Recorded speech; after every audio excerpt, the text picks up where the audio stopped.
MAGA is thrilled with Trump. And do we have our work cut out for us? But we already knew that.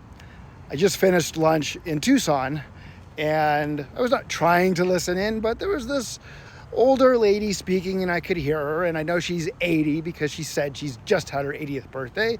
And I thought, wow, she looks great for 80. I hope I look like that and probably feel and sound like that when I'm 80.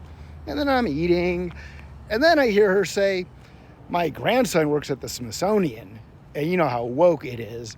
And he is so upset at how woke it is, and how they are teaching how bad slavery is, and how slavery was white people's fault, and that white people are responsible for slavery. And I support what the president is doing in taking all that down. Slavery wasn't that bad, and I, as a white person, had nothing to do with it. And I was like, what? You all exist in the wild? But she didn't stop there. A few minutes later, she jumped to, and I think it's great that Donald Trump is going into the cities with the National Guard and the Army and stopping crime.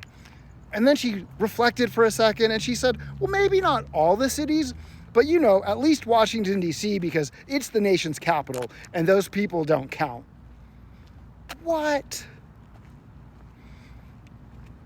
The 1/3 of the country, or roughly actually 27% of the country, that voted for Donald Trump are ecstatic. They don't know they're playing with fire. They don't know what fascism means.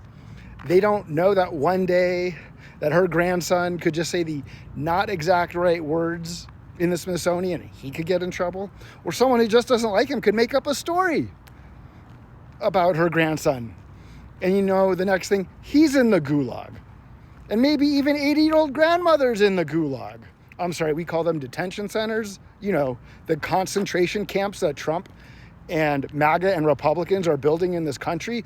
Concentration camps. America, wake up. Wake up. That 27% isn't just going to change tomorrow. We all have to come together. That leaves 73% of us to come together. Look, I want this woman to enjoy her retirement and have her Medicare and have her health insurance and have her Social Security. I want that for all Americans. I think all Americans should have access to health care.